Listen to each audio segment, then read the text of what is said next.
Tourism Minister Paul Lyngdoh has said that the issue vis-a-vis the prevention of Assam-registered vehicles from entering tourist spots in Sora and Dauki by a pressure group has been addressed.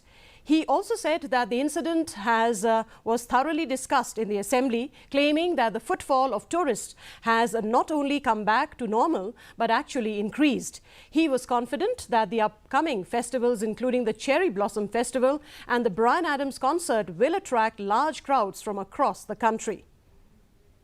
State government had immediately taken care of the situation, addressed the situation.